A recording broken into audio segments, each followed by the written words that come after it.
Well, good morning or good afternoon. My name is Joy Burkhardt, and I'm the Executive Director of the Policy Center for Maternal Mental Health. We are a nonprofit think tank and convener whose mission is to close gaps in maternal mental health care. Welcome to members of Congress, congressional staff members, media, and others interested in this important issue.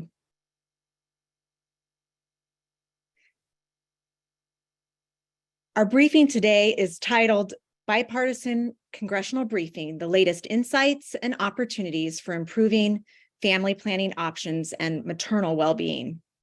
I invite you to learn more about our work on our website and to download the Policy Center's Congressional Briefing brief titled The Link, Family Planning and Maternal Mental Health, which is being dropped into chat right now. Today, we'll be discussing the latest in family planning developments and the impact of unplanned pregnancy on maternal health and well-being. We will outline federal family planning policy, the status of access to contraception in the states, the economic and tax impacts of unplanned pregnancy, innovative contraception for men, as well as federal and state policy recommendations that we know both parties are thinking about. We wish to thank our sponsor, Organon, for supporting this briefing. Organon is a global healthcare company with a focus on improving health of women throughout their lives. Organon is committed to delivering innovation, improving access, and expanding choice in reproductive health care. Organon is proud to work alongside organizations informing, educating, and supporting policy that will ensure all women can plan for their future. Now, before we begin, I imagine that all of you attending today are aware that the U.S. is experiencing a crisis in preventable maternal deaths, with the latest research out just last week showing that maternal deaths are continuing to rise. Of course, with an increase in births in the U.S., these horrific statistics will continue to go up. It's also important to note that while no woman is immune from the maternal mortality and morbidity crisis in America, Black and Indigenous women are experiencing rates 4 to 5 times higher as white women. These populations also experience maternal mental health disorders at higher rates. I want to now take a closer look at maternal mental health. Maternal mental health disorders are the most common complications of pregnancy and birth, and also a leading cause of maternal death. Maternal mental health disorders impact up to 1 in 5 women on average. And as I mentioned earlier, women of color experience rates at much higher rates than white counterparts.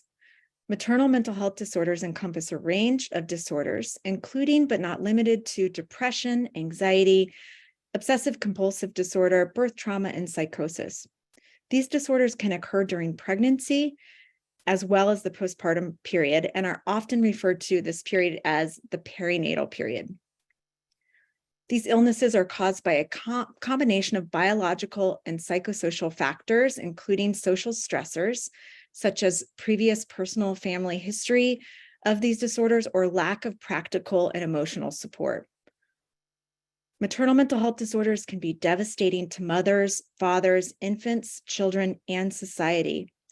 In fact, due to the factors such as long-standing developmental impacts on children and a parent's ability to work, research conducted by Mathematica found that the cost of untreated maternal mental health disorders totaled $14 billion, with an average cost of $31,000 per mother-child pair, with postpartum illness specifically. And that's an annual cost to the US.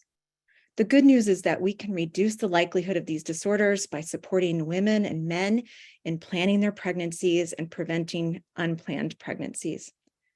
Again, welcome and thank you for being with us. And now I have the great pleasure to introduce our moderator for today's briefing, Brittany Fredrickson. Brittany is an Associate Director for Women's Health Policy at KFF, formerly the Kaiser Family Foundation, and is also an epidemiologist. She focuses on contraceptive access, including Title X policy issues, and is involved in many of the surveys and data analyses conducted by KFF's Women's Health Policy team. Prior to joining KFF, she was a health scientist at the Office of Population Affairs at the U.S. Department of Health and Human Services, where she focused on developing and maintaining the National Quality Forum endorsed contraceptive healthcare quality measures. Brittany, it's a pleasure to have you joining us. I now turn it over to you, Dr. Fredrickson. Thank you.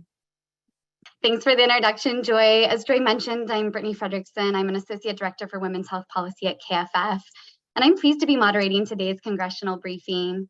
At KFF, we are a nonpartisan nonprofit organization that serves as an independent source for health policy research, polling, and journalism. And we focus on US health policy, particularly healthcare coverage and access to care. Over the past several years, like Joy has said, we have seen a growing interest among policymakers on two major health policy areas: maternal health and mental health. So I'm really excited about the Policy Center for Maternal Mental Health that has brought us together to talk about this issue. I'll just start briefly by setting some context today. And I'll start with health insurance coverage for women, which is really the floor. And most reproductive age women have private employer-sponsored insurance, while 1 in 5 have Medicaid coverage and 12% remain uninsured. Next slide, please. The Affordable Care Act requires private plans to cover prescribed contraceptive services and supplies for women without cost sharing. And this does not include vasectomies or over-the-counter methods, including condoms and spermicides, featured on this slide. One of each of the FDA-approved, granted, or cleared methods must be covered, and a plan must cover a method or brand that a provider recommends. On the slide are the FDA-approved, granted, or cleared methods. However, there have been ongoing reports about problems with plan compliance, especially regarding some newer methods like Phexxi, the vaginal gel, Annovera, the 1-year vaginal ring, and Twerla, which is another contraceptive patch. Next slide, please. The ACA contraceptive coverage requirement has been highly successful, with 70% of privately insured women saying their insurance coverage covered the full cost of their last contraceptive method. However, even with the ACA coverage requirements, 16% of women with private insurance say they still had to pay part of the cost of their most recent contraceptive method. And a quarter of those paying out of pocket say they paid $50 or more out of pocket for their last method. There are a number of reasons that someone may have to pay part of the cost of their contraception, even though they have private coverage. Some people paying out of pocket could be receiving care out of network, or they could still be enrolled in a grandfathered health insurance plan, which is exempt from the requirement. They could also be enrolled in a plan with religious exemptions. Trump administration regulations that are still in effect allow exemptions for employers who have religious or moral objections to contraception. The Biden administration has issued proposed rules for contraceptive coverage that eliminate the moral exemptions and creates a new mechanism for no-cost coverage for people insured by employers with religious objections. But the final regulations have not been issued yet. With affordability being one of the main reasons women are not using their preferred methods of contraception, there is more work to do to ensure that they can get their preferred methods without cost sharing. Next slide, please. A number of states have passed additional contraceptive coverage policies to ensure access to contraception. 29 states in DC, in orange, have passed laws that build on the federal requirement for no cost sharing for FDA-approved contraceptive methods for women. And some of these states have gone beyond the ACA requirements, mandating coverage for over-the-counter contraceptives, which are the lighter orange, or coverage for vasectomies, not featured on this slide. Next slide, please. Medicaid is the largest public payer for family planning in the US. Family planning is a mandatory benefit under Medicaid that all states must cover. Cost sharing is prohibited, and the federal government pays 90%, which is unique compared to other services. Managed care enrollees may go out of network to get their family planning, and beneficiaries may get care from any willing participating provider. There's no federal definition about what states must include as a family planning benefit.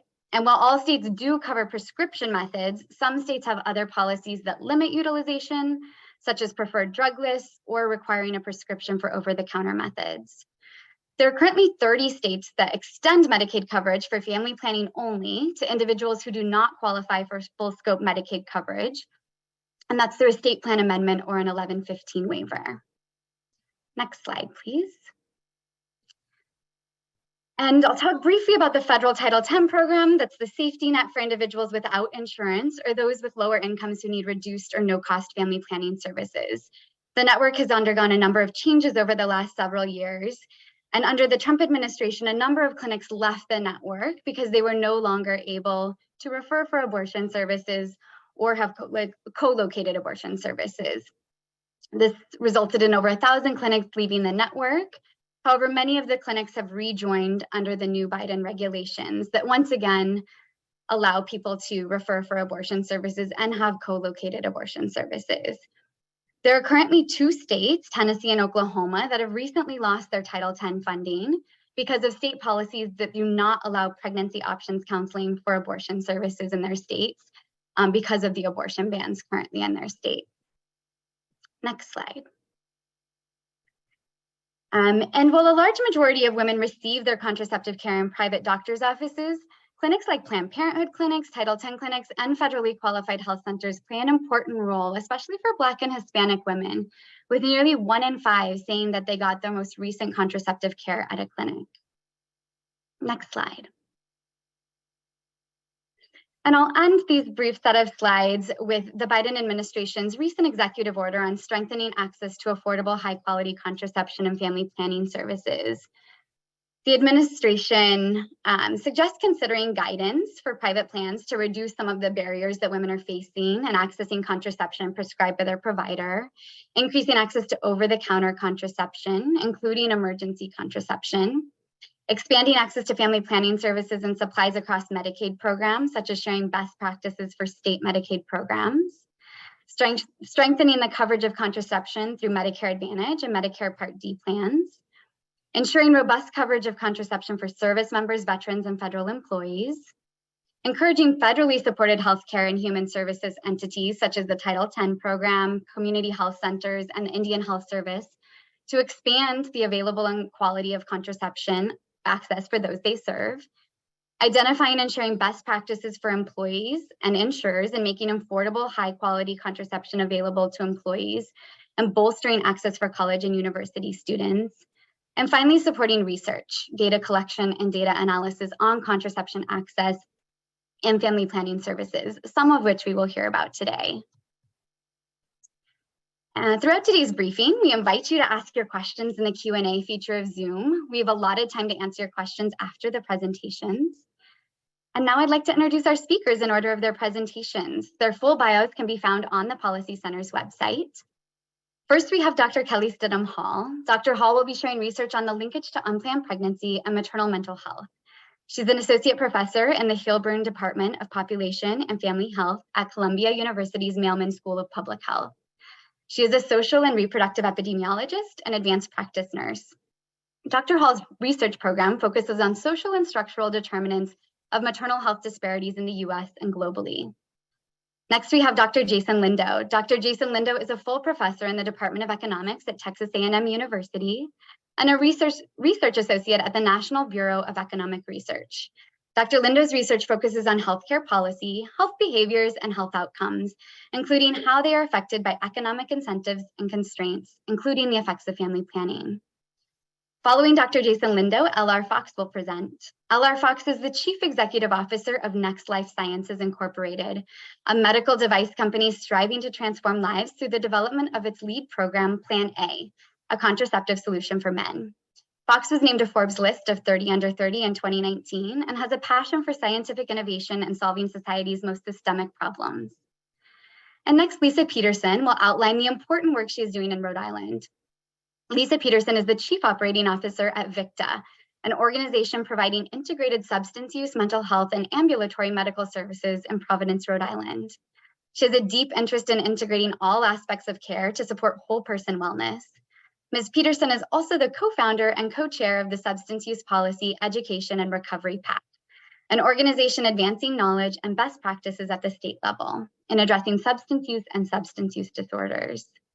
Finally, Joy Burkhart will be joining us again to share the Policy Center's recommendations to improve family planning services. Welcome, panelists. I'll now turn it over to Dr. Kelly Stidham Hall.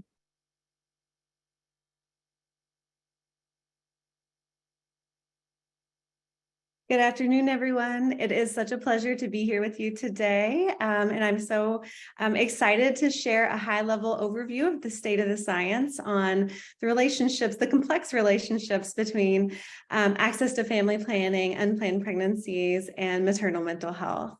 And I want to thank the Policy Center for the opportunity. So I just wanted to acknowledge some things that were said earlier by Ms. Burkhart in regards to priorities for maternal and mental health, and specifically research priorities in the US and worldwide. So there have been a multitude of leading public health organizations, include the US Department of Health and Human Services, the National Institutes of Health, the National Academy of Medicine, and the World Health Organization, that have recently called attention to the stark disparities in maternal mental health outcomes and the contribution of comprehensive care and family planning access for preventing adverse outcomes, including death by suicide. And so part of my work has really been to advance some of these priorities in conducting collaborative research with academic institutions and community partners that is policy relevant. Next slide, please.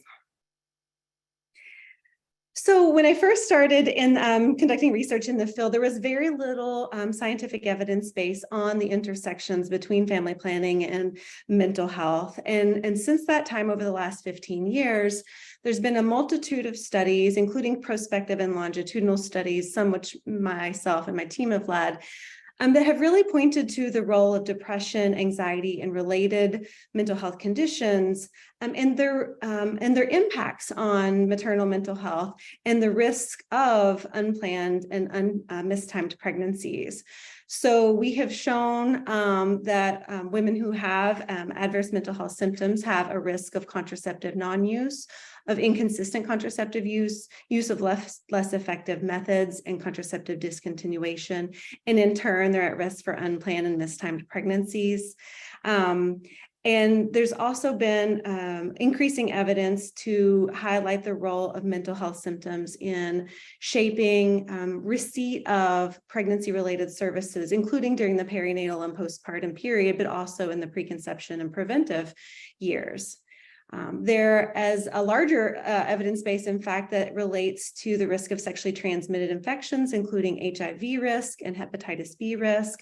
And in part, this may be attributed to condom non-use, and as well as risk of sexual and intimate partner violence and reproductive coercion. And finally, women with adverse mental health symptoms are less likely to receive preventive care and a range of health services during the reproductive and childbearing years. And so this includes preconception and counseling and health promotion services, basic necessary life promoting services such as breast and cervical cancer screenings, and as I mentioned, STI screenings and treatment. The mechanisms linking adverse mental health symptoms to these adverse outcomes and risk for unplanned pregnancy is complex, and there's ongoing research to understand why and how these relationships matter. Next slide, please. Actually, there's been less research attention, as well as programmatic and policy attention, to the role of social stress. So stress is a ubiquitous experience, but we know that adverse life exposures, adverse life events contribute to the experiences of toxic social stress and shape women's access to quality care and their reproductive and mental health.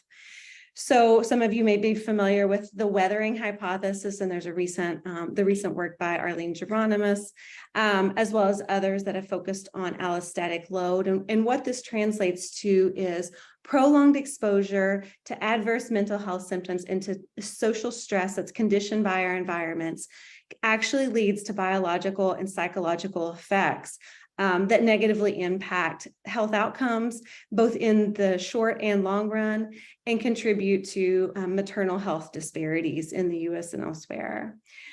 So this is related to things like adverse exposure to racism, to poverty, to structural violence, and other social determinants of health.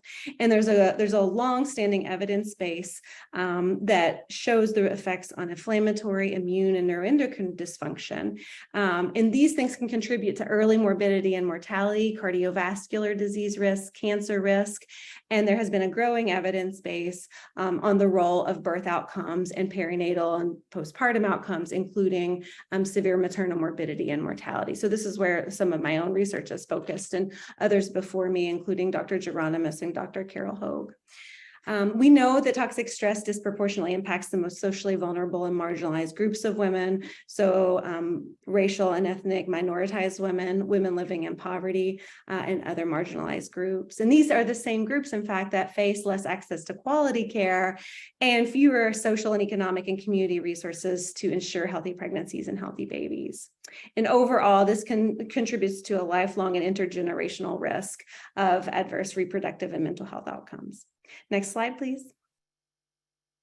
So I just wanted to highlight findings from just one of my studies that was funded by the National Institutes of Health on the social disparities and relationships between depression, stressful life events, and unplanned pregnancies.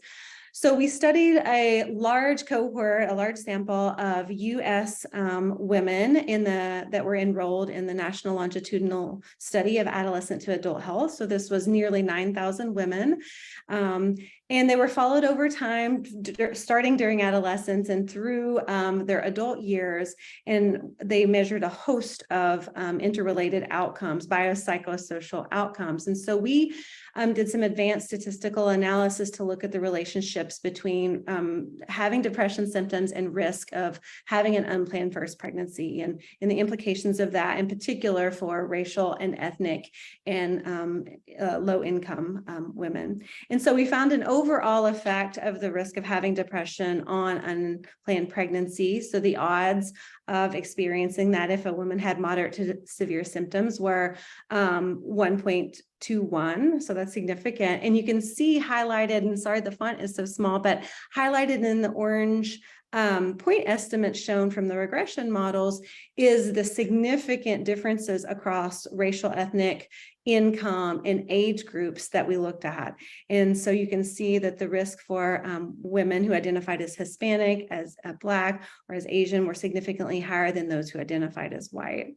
We saw the same trends for women on the lower side of the income level, and as well as women on the older side of the age groups. So these findings were published in the Journal of Adolescent Health. Next slide, please. And so we took a similar approach to look at some advanced statistical analysis and hazard modeling for the effects of having stressful life events. So what does it mean to have exposure to a whole host of stressful life events? Those are cumulative and additive and have cumulative effects.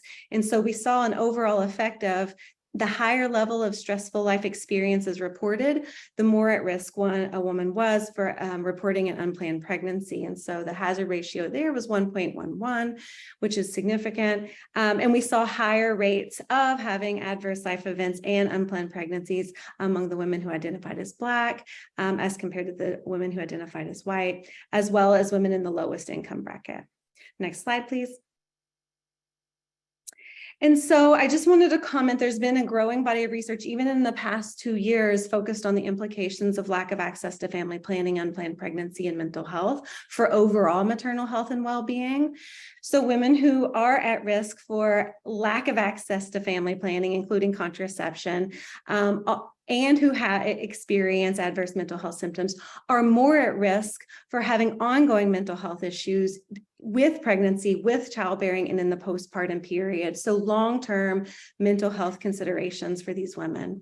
There's been a couple of recent studies, and some of my own work currently is focused on what is the relationship of having those risks, including lack of access to family planning, on severe maternal morbidity and mortality. So these are the leading causes of risk that contribute to death and disability. So things like eclampsia, hemorrhage, and sepsis. And so these things contribute to the disparate risks that socially marginalized groups face in this country and elsewhere.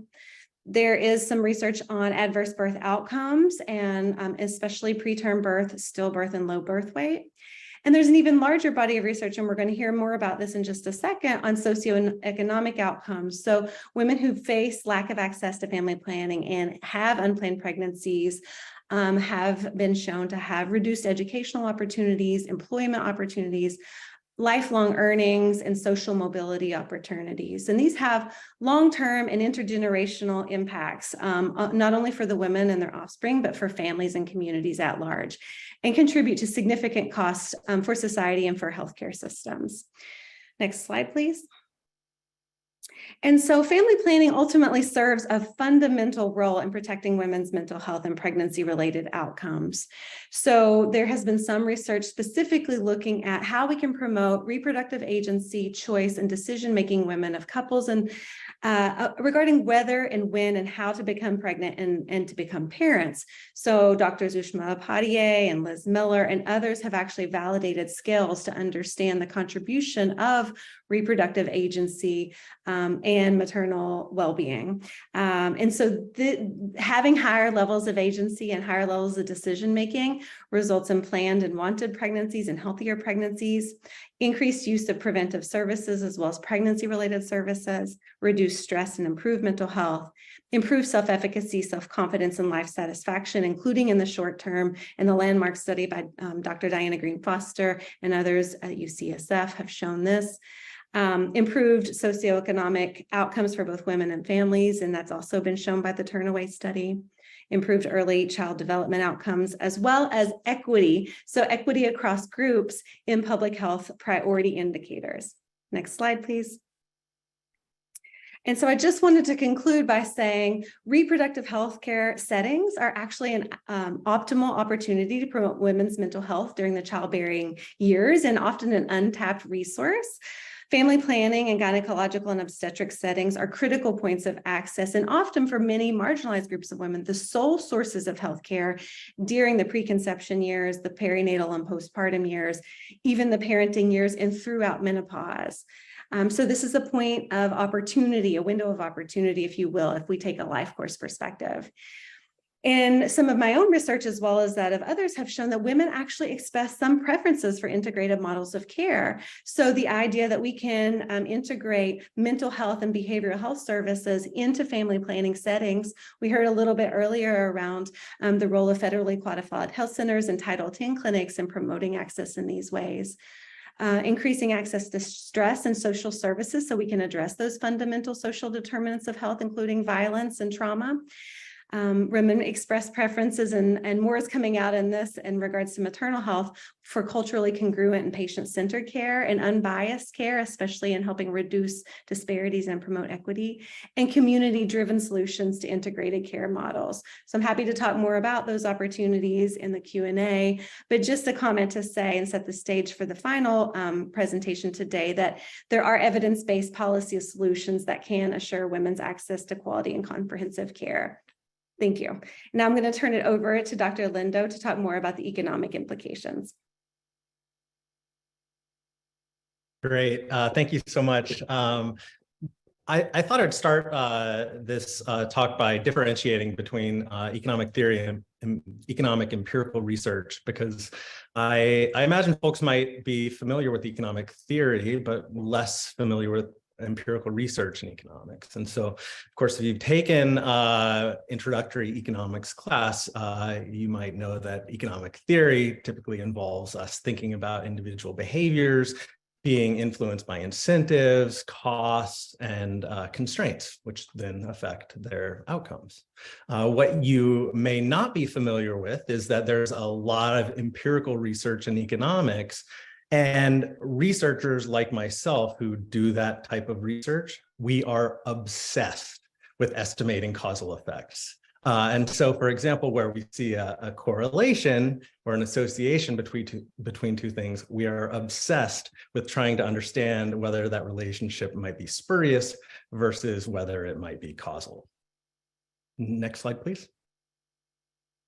And so the methods that we use to try to estimate causal effects are typically associated with the 2021 Nobel Prize in Economics and cutting edge refinements to those methods, which typically involves evaluating natural experiments, or what we call natural experiments, which are circumstances in which institutions, policymakers, or perhaps other forces have generated an experiment of sorts that we can learn from.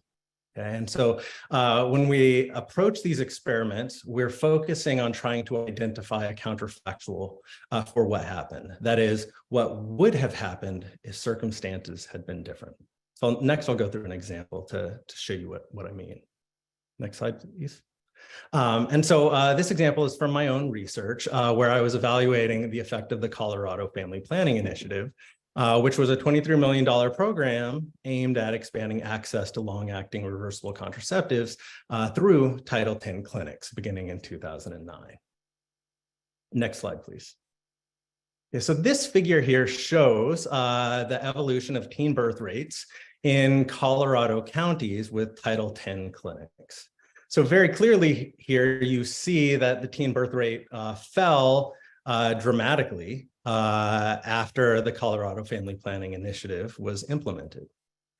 The question, however, is how much of that decline is due to the initiative versus how much might have happened anyways. And so to answer that question, we need some comparison group to help us learn about that counterfactual. So what we did is we looked at what happened to the evolution of teen birth rates in other US counties with Title X clinics. Next slide, please. And so what you can see here in the dashed line is that the teen birth rate in these other US counties, it fell too.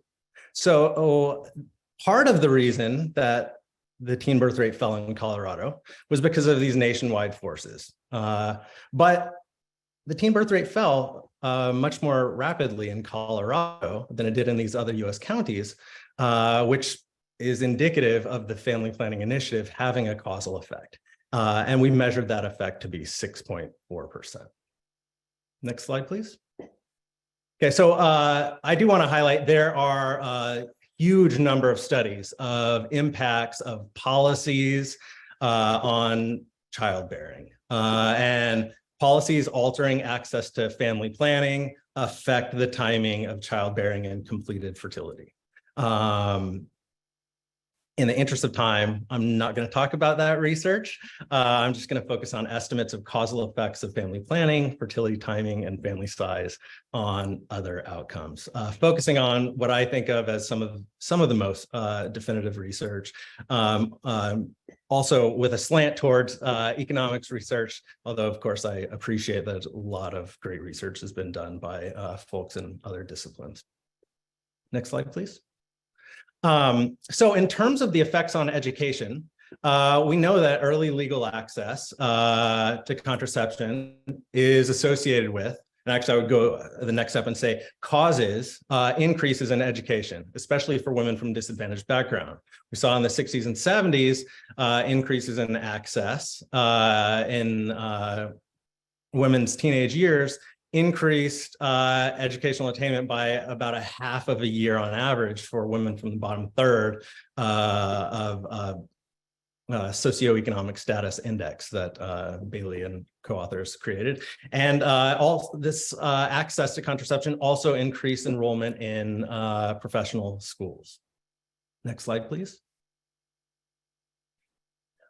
In terms of the timing of childbearing, that can also be critical, especially when you think about young individuals or even older individuals who are still making important investments in their education and more broadly in their careers. And so there's research showing that avoiding childbearing before age 18 increases GED completion by 5 percentage points, and it increases education levels by 0.15 years on average.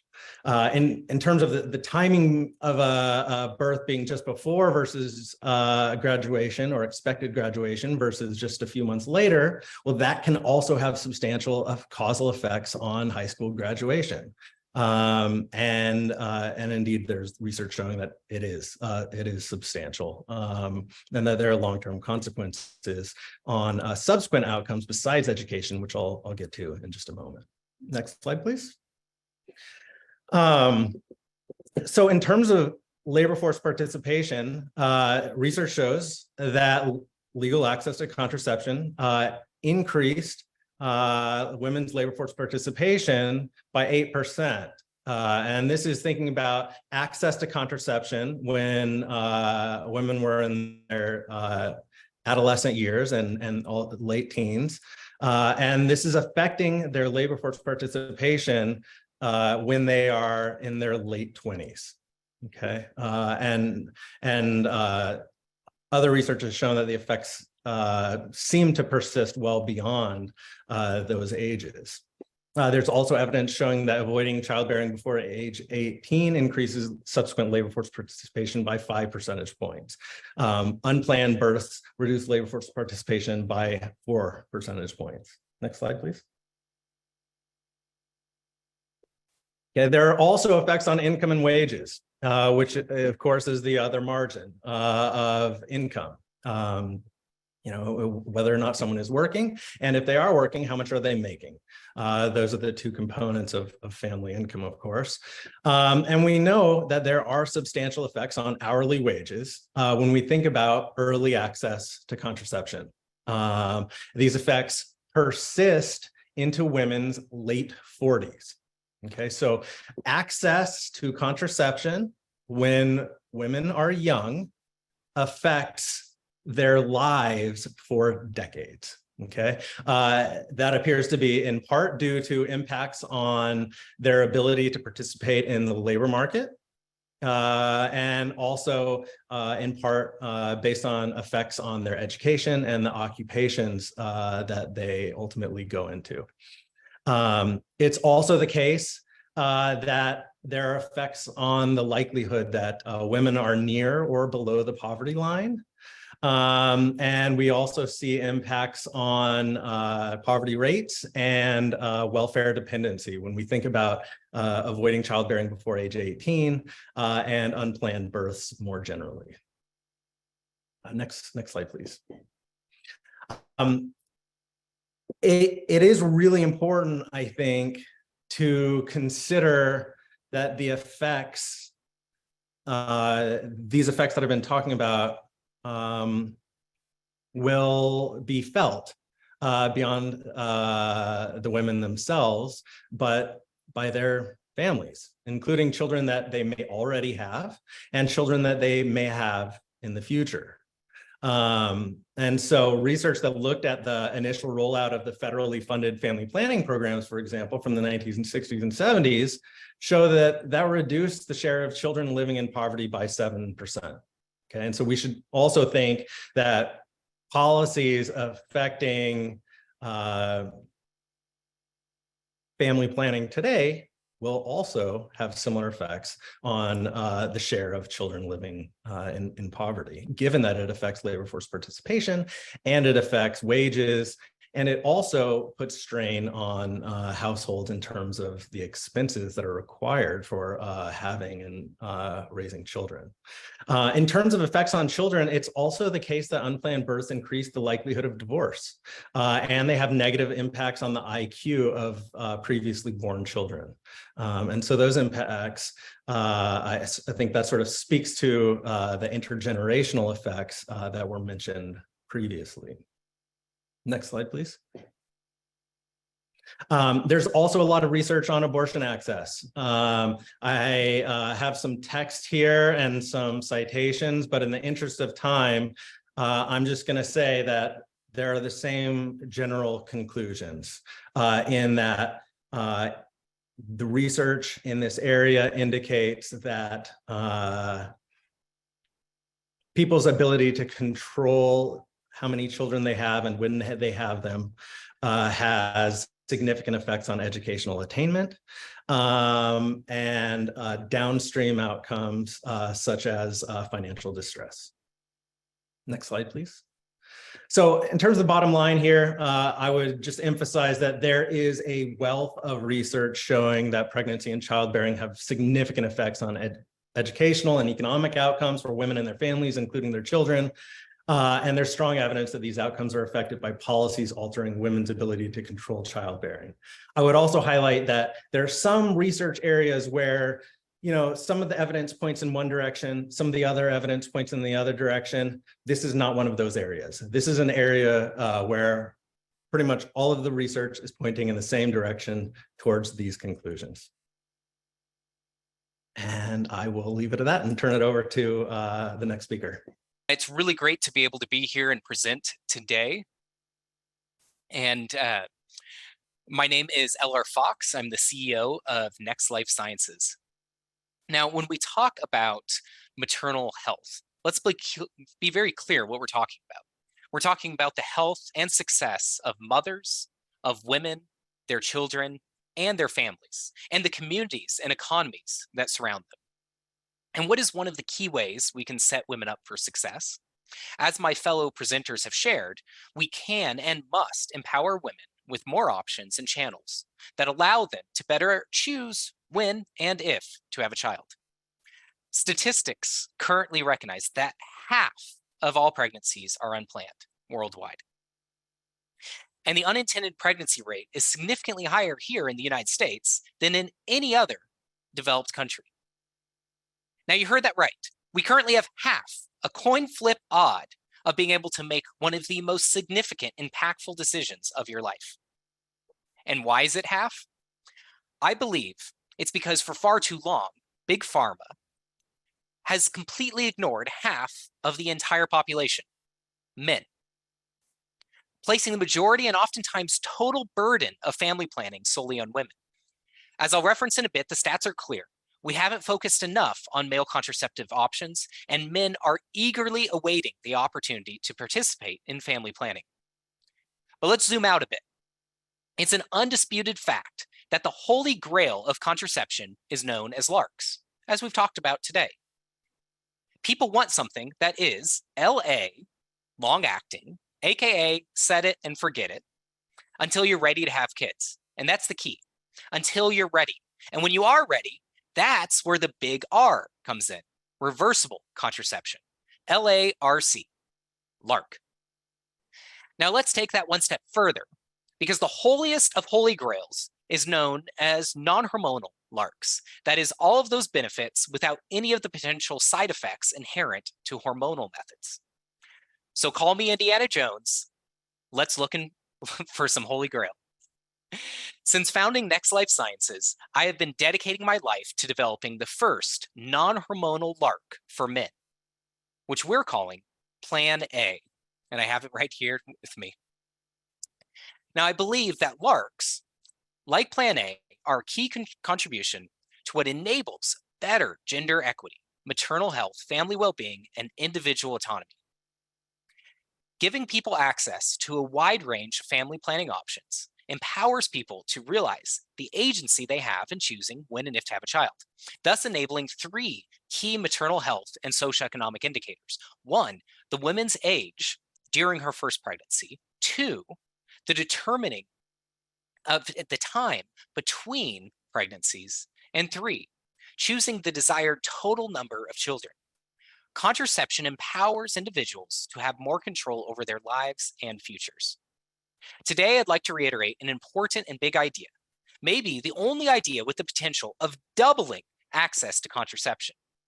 And we're charting this new path. This is how I propose that we make sure to include contraception options available to men. Because let's be honest, men are often left out on the outskirts of family planning. And for far too long, the burden of contraception in reality and in rhetoric has largely fallen on women. I believe it doesn't have to be that way anymore. Contraception for men is an area of innovation that researchers around the world have been working on for decades. But today, contraception for men generally only means discussions about condoms and vasectomies. So either a temporary solution with a high failure rate or a permanent sterilization that involves snippage. Methods that leave a massive gap for the millions of men who are looking for long-term and reversible solutions. Today, I'd like to share with you some of the exciting and important changes I've seen taking place in the area of male contraception. First, there's an area of this is an absolute area of rapid innovation and growth, something that I'm fortunate enough to help lead.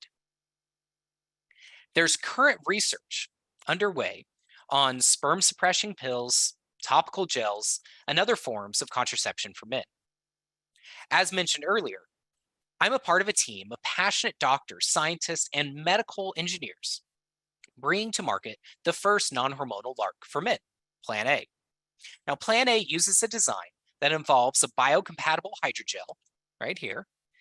This technology is simply injected into the vas deferens, right here. For those of you who didn't study for the biology pop quiz today, this is the tube that the sperm travels through and what's snipped during a traditional vasectomy.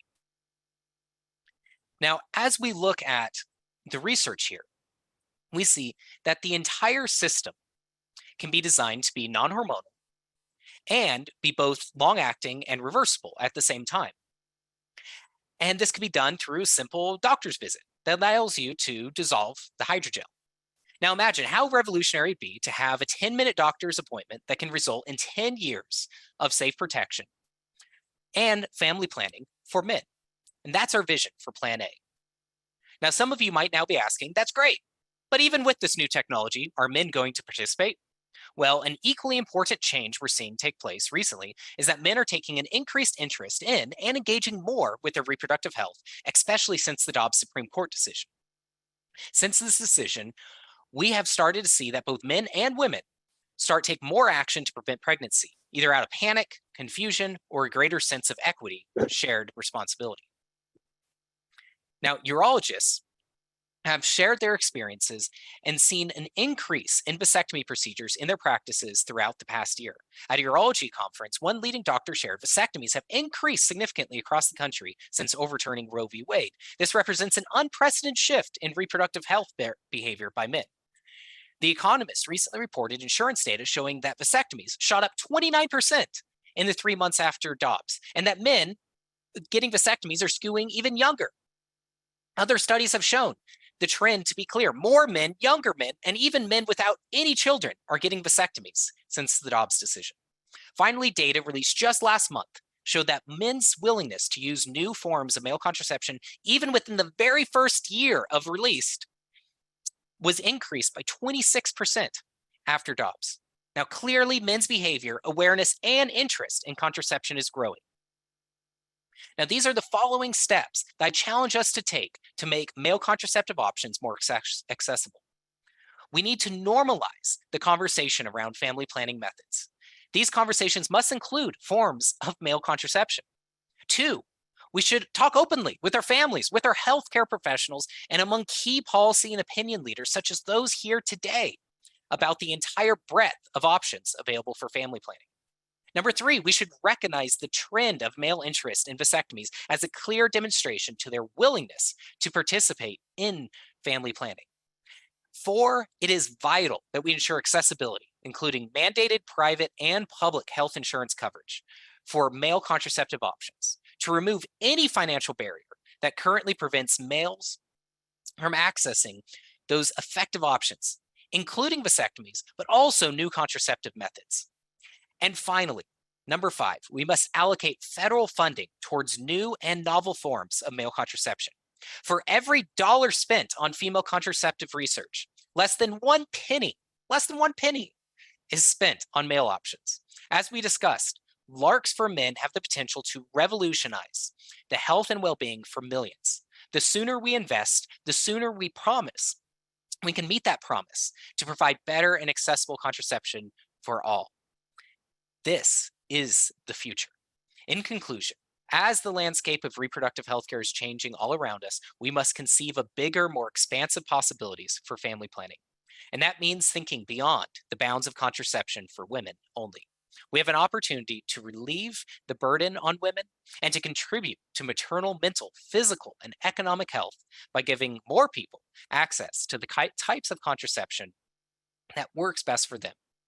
Because when we increase people's ability to decide when and if to have a child, that's how we help women, men, families, and communities thrive. Thank you so much for having me, and I'm going to pass it over to the next speaker. Thank you so much, Fox. That's super exciting to hear about the advancements. My name is Lisa Peterson. I'm the Chief Operating Officer at VICTA. We're an organization in Providence, Rhode Island that offers fully integrated behavioral health and medical care. We've been in operation for about 4 years, and VICTA was first started because the founder CEO saw that the silos in healthcare were causing harm to the people that we served in the behavioral health realm. This has been something that I've come up against in my career over the past 25 years, and it's something that I've worked really hard to try to find solutions for. So we have our medical system where traditional conversations about contraceptive care and pregnancy and childbirth are held, but we've got a lot of folks who are in mental health treatment who have medical needs. We've got folks who are in mental health treatment who have substance use needs, and these systems don't historically interface very consistently or very well. And these silos ultimately lead to repetition for folks. They lead to barriers to getting to additional care, barriers in care coordination. So when VICTA was conceptualized, and you can move to the next slide, it was really designed to integrate all aspects of the person being served in one spot. So the initial vision was that we would be an opioid treatment program or a methadone clinic with ancillary services so that folks who are on medications for their opioid use disorder could access necessary care with low barrier availability and in an environment where they don't face fear, bias, and discrimination. That is often a driver of folks who have substance use disorder or folks who are using alcohol and other drugs getting into care, is that they are fearful or have had negative experiences based on the symptoms that they present, or the medical symptoms that they present with are written off as related to their alcohol or other drug use, when that is not always the case. So it really creates poor outcomes, and it makes our folks a little bit shy to get back out there. Since our inception 4 years ago, we've served over 4,000 people, and methadone is actually our smallest program. The need for general outpatient services, alcohol remains an enormous crisis across the country, and the stimulant surge is definitely coming to the Northeast. So we're able to offer intensive outpatient programs, services that offer 3 hours, 3 days a week of intensive group counseling, as well as individual counseling, family counseling when indicated, all again in our one flagship office here in Providence. We have mental health counselors. We have counselors who are duly licensed to provide both mental health and substance use services. That's something that I pursued in my career very early on because it made no sense to me that there were certain aspects of a person's functioning that were off limits for a therapist in a given setting. So we really are developing a staff who is really savvy about integrating comorbid issues and expanding that into the medication realm. So we have a psychiatric nurse practitioner here. We have multiple prescribers who offer medications for opioid use disorder and alcohol use disorder. And again, because of the fear, bias, and discrimination that people with alcohol and drug use face and people with mental illness often face, we were licensed by the Rhode Island Department of Health to do ambulatory medical care. So urgent care type services. For example, somebody comes in to take their medication and the nurse notices that they've got a burn on their forearm. They work in a kitchen, they've burned themselves. They probably were not going to do anything about that and run the risk of an infection or something worse developing. So we were able to turn them right around, put them in with one of our prescribers, get that taken care of before they left. In my experience, when you give someone a referral or a card or an appointment that is outside the walls that you're starting from, the chance of them following through on that is pretty low. So we're able to do all of that in one stop, which has been phenomenal and has literally helped us save lives in other ways beyond overdose prevention. You can go to the next slide. So in early 2021, I was contacted by the Rhode Island Department of Health and asked if we would be interested in partnering with an organization called Upstream. The Department of Health had VICTA on their radar because we had developed a little bit of a niche working with pregnant and postpartum folks who were on medications for opioid use disorder and doing a lot of community training around what to expect, neonatal withdrawal syndrome, how to take care of an infant who may be experiencing withdrawal, how to support the pregnant person throughout their recovery path and keeping them stable and having a healthy full-term delivery. So we were already sort of exploring that opportunity with our ambulatory medical services. And when Upstream contacted us, it sounded like an absolutely perfect complement to what we were doing. So Upstream provided us with extensive training for our counselors, for our front desk and administrative team, and for our prescribers to start to have the conversation about whether individuals want to become pregnant, are planning to become pregnant, are taking any action to prevent becoming pregnant if they don't want to become pregnant, and to start to normalize those conversations as part of the whole person approach to their care. So we went through extensive training. We adapted our electronic health record to support routine screening for pregnancy intention, routine tracking of types of contraceptive methods, and routine access to immediate contraceptive care if someone indicated a need. So we now have a fully stocked semi-pharmacy with long-acting reproductive options as well as other shorter acting options. We have the full scope of contraceptive care here, and we're able to offer that to folks right in that moment when they're feeling motivated to do it and they feel really, really safe here. We also had support from the Upstream team, fortunately, to look at coding and billing. One of the biggest challenges, and this harkens back to the silos in our healthcare system, is that there are silos in our payment models as well. So we are providing fully integrated care, not co-located care, not we have a doctor for your medical needs over here and a different doctor over here for your opioid use disorder needs. The same prescriber is going to speak to you about your methadone or buprenorphine and your interest in getting an IUD. So the challenge that creates is that many of the payers are divided by quote unquote behavioral versus quote unquote medical services. So it was a lift to understand how to effectively bill for both when they were occurring concurrently. And Upstream was able to provide a great deal of technical support around that. We also partnered with other organizations who had been working with Upstream, and in fact, due to their other partnerships in Rhode Island, one of my nurse practitioners was able to do live precepting for IUD placements and removals right here in our local community, and to create that kind of back and forth partnership and referral opportunity for the other health centers. So we've been really fortunate to have worked with them over the past 2 years, and I can share a little bit of what it looked like when we were able to implement this in the next slide. So this is a screenshot from our annual and initial biopsychosocial. So as part of routine questions about medical history, family history, substance use history, mental health, we just ask people if they would like to become pregnant in the next year. And if they say no, we ask a little bit further. Would you like to receive contraceptive education? Would you like to talk about your options? Do you already have a plan to avoid an unintended pregnancy at this time? And so the counselors start that conversation. If they indicate interest, we have an internal referral process right to one of our prescribers who's able to talk through all the options and help the client and themselves come to a decision about what makes the most sense for them. Next slide. In the prescriber's evaluation and management note, we added a simple checkbox of whether or not they spoke to the individual about contraceptive education. And then we added a drop-down list that will allow us to track trends in terms of what people are already using or would like to be using after their interaction with our prescriber.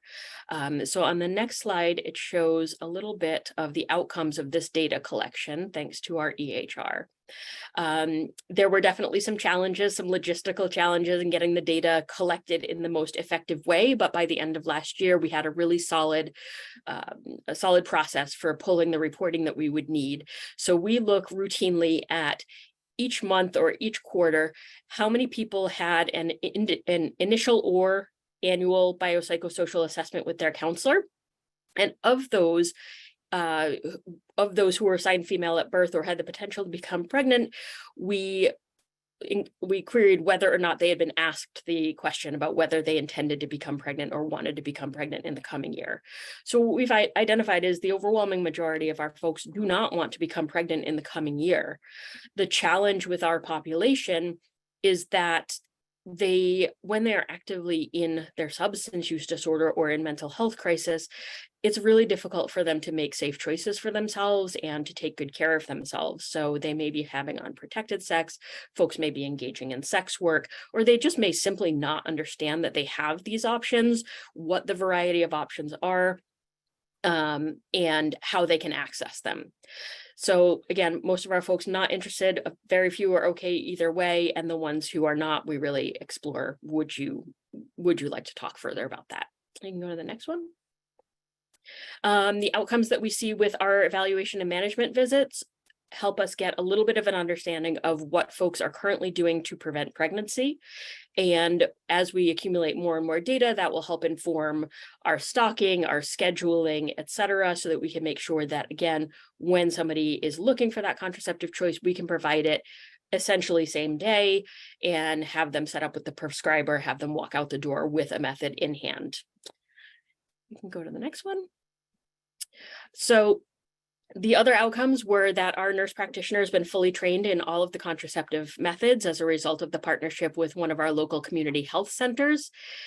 We have set up the account that we need with our medical supply services.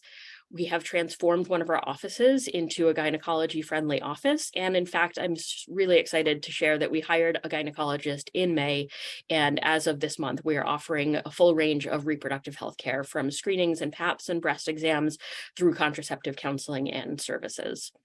We were able to get the appropriate CPT codes and ICD-9 diagnostic codes so that our billing can continue without a hitch as we expand this service.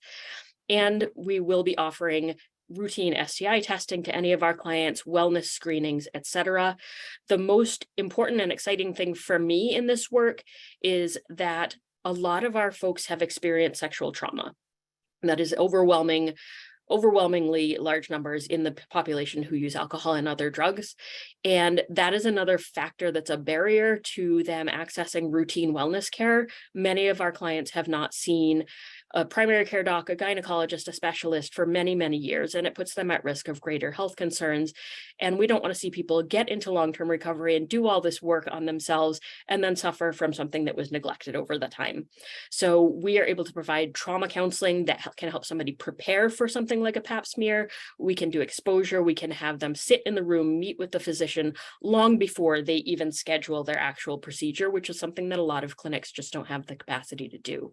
So we are thrilled to be able to add that to our services, and truly can now say that we take care of the whole person once you get through our doors here at VICTA. So I'm really excited, and thank you for letting me share about our team's work and our partnership with Upstream. It's been a phenomenal effort, and I hope it can be replicated. Thank you so much, Lisa. And it's incredible to hear about the innovation that you're leading in Rhode Island, and that we can see integration happen in the reverse, as you pointed out. Thank you so much. And I'm pleased now to share some of the recommendations coming out of the Policy Center for Maternal Mental Health. For members of Congress in particular, these are federal policy opportunities. You've heard today that there's an ample opportunity to take a closer look at ways that we can expand free and easy access to contraceptive methods of choice. Doing this through traditional platforms as well as non-traditional platforms, FQHCs and CHCs, community health clinics. Further investing in Title X, the Federal Family Planning Program, is critical. We can also think about novel ways to engage the Women, Infants, and Children's Program, WIC, through potentially solving for access issues related to contraception. You heard earlier some of the speakers talking about the importance of the FDA making contraception available over the counter. Those decisions are being made, as we understand, as we speak, and also making sure that those over-the-counter options are available at no cost. The protections that are in place through the Affordable Care Act for preventive care, for contraception coverage, and then require all FDA-approved contraception without insurer or health plan limits or other requirements. Next slide. Number 2 is to think about the role that OBGYNs, midwives, and doulas can play, an expanded role perhaps in providing robust family planning counseling services. There seems to be an opportunity to define these roles for these providers in a more comprehensive way, and utilizing the person-centered contraception counseling, PCC, framework that's addressed in the issue brief and is being raised by many leaders in the field addressing contraception. We also would encourage federal government and agencies to think about reimbursement for these types of providers and billing pathways through Medicaid and private insurance, commercial and ERISA plans. Do providers understand how to bill, for example? That's where the rubber meets the road. And if they don't, often we see gaps in delivery of these kinds of services. And number 3, promote and incentivize forthcoming male contraception options. You've heard about one of them that's in the FDA pipeline already. And so we want to see that men understand that these options are available and what role can the federal government play. And these likely new FDA-approved methods, and consider incentives for distribution, marketing, and uptake. Next slide. And then empower the Department of Labor to oversee contraception coverage, or similar to the federal mental health parity law.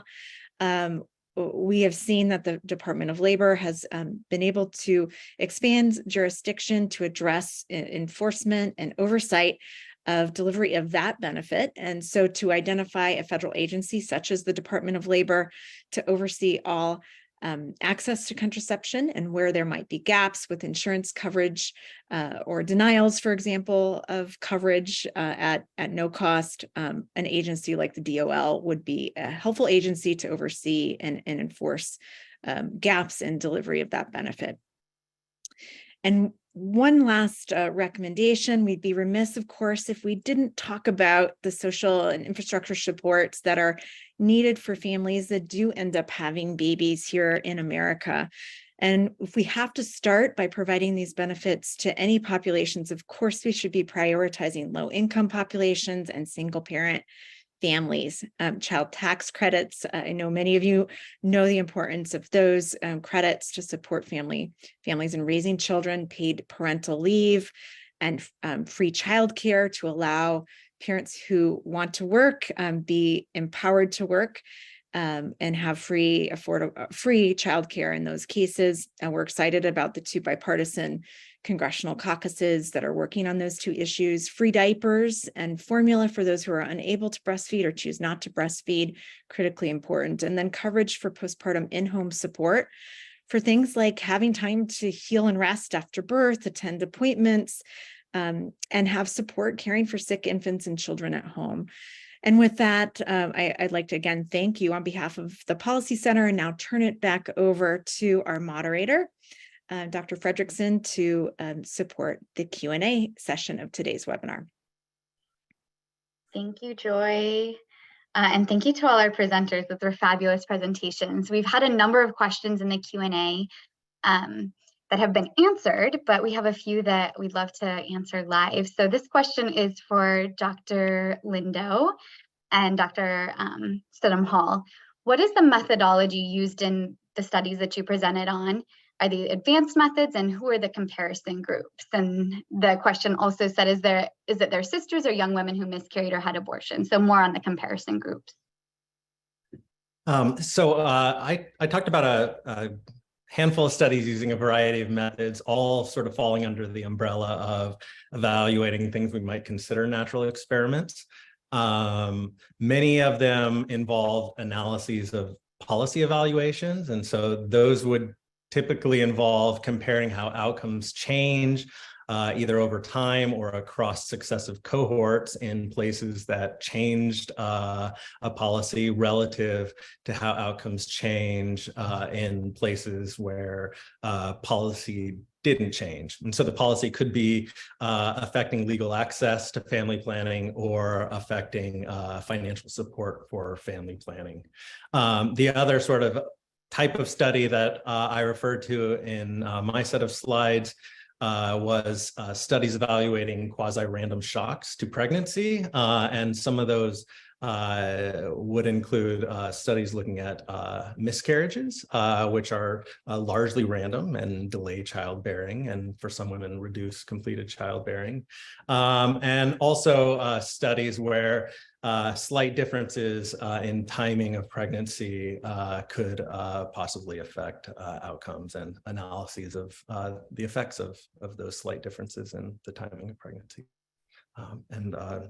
Yeah. Yeah, and I'll just quickly add, my charge was really to provide a high level overview of the state of the science, and I covered a huge range of various public health indicators and outcomes, and where possible, really trying to comment on the most rigorous and quality designs and level of quality of evidence, including the studies that were prospective, where data collection was prospective and longitudinal, as Jason mentioned, the quasi-experiments. And so the strongest body of evidence is really where there's a really rigorous control group and an appropriately selected control group. So for instance, I mentioned the Turnaway study was one example.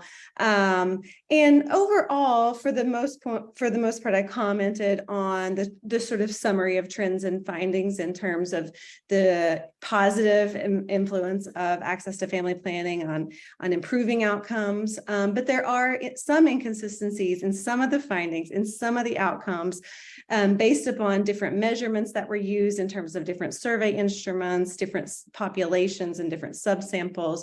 And so there are some differences across some of them. But I think that collectively we've tried to really comment on the strongest body of evidence out there today. Thank you both. We have a question for Lisa. Have you encountered pregnant and postpartum people receiving medication support to treat their SUD, having difficulty with child protective services or law enforcement because they were reported for child abuse simply because of their medications? That's a great and very timely question. We are very fortunate here in Rhode Island, and VICTA in particular, with our partnerships. Rhode Island does not include medications for OUD as part of a reportable test at birth. So unfortunately, that's not the case of a lot of states, including our neighbor Massachusetts, where that in and of itself requires a mandated report. We also have a lot of protective factors in place for our pregnant and postpartum folks. So we have doulas are a covered benefit here in our Rhode Island managed care plans. We have peer recovery specialists, which are a covered benefit. And we've got great relationships with our primary birthing hospital, Women and Infants, where they are really trained to help the delivering individual and the infant still have that bonding time, even if the infant needs to be in extended care for their neonatal withdrawal syndrome. So they essentially check the delivering parent out of the hospital, but allow them to stay almost in a hotel manner so that they can have skin to skin and breastfeed, etc. So we're really lucky to be sort of ahead of the game here with that in Rhode Island. And at this time, the only reportable tests would be for quote unquote illicit substances. And in that case, we also work really hard to advocate for the person to get treatment and to try to stay together with the family, which is generally best for the infant. Awesome. Thanks, Lisa. There is a question for anyone presenting on research, how LGBT populations fit into the research you presented. Anyone speak to that?